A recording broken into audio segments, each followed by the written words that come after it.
ஆப்பை பிடுங்கிய குரங்கு ஒரு விறகு வெட்டி இருந்தான். காட்டுப்பகுதிக்கு ஒட்டி இருந்தது அவன் குடிசை. மரங்களை வெட்டி வருவது, கோடரியால் பிளப்பது, சிறு துண்டுகளாக்கி பக்கத்துக்கு கிராமங்களுக்கு கொண்டு விற்பது, அதை கொண்டு குடும்பம் நடத்துவது அவனது அன்றாட வேலை. அன்று அப்படிதான் ஒரு பெரிய அடிமரத் துண்டை கோடரியால் பிளக்க ஆரம்பித்தான். கலப்பு வந்தது. அடிமரத்தை பாதி அளவு பிளந்திருந்ததால் அப்பிளவுக்கு இடையில் ஆப்பு போல் ஒரு மரச்சக்கையை வைத்துவிட்டு ஓய்வெடுக்கச் சென்றான். பக்கத்திலேயே ஒரு பெரிய மரம் இருந்தது. அம்மரத்தின் ஒரு கிளையில் இருந்த அக்குரங்கு ஒன்று மரம் வெட்டியின் செயலை பார்த்து கொண்டிருந்தது. மரம் வெட்டி அப்பால் நகர்ந்ததும் அக்குரங்கு உடனே இறங்கி வந்தது. அம்மரத்துண்டின் பிளவுபட்ட பகுதியில் வால் முழுவதும் விட்ட நிலையில் படிய அதன் மேல் அமர்ந்து கொண்டது. அது குரங்கு அல்லவா?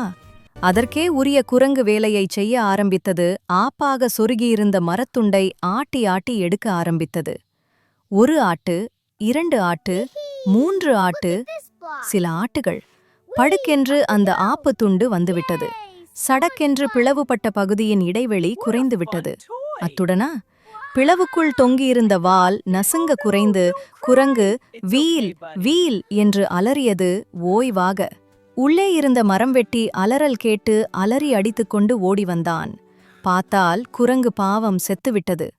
இத்தனை நாள் இல்லாமல் எங்கிருந்து வந்து தொலைந்தது, இன்று சாவதற்கென்றே என்ற முணுமுணுப்புடன் குரங்கின் உடலை அப்புறப்படுத்தினான் அவன்.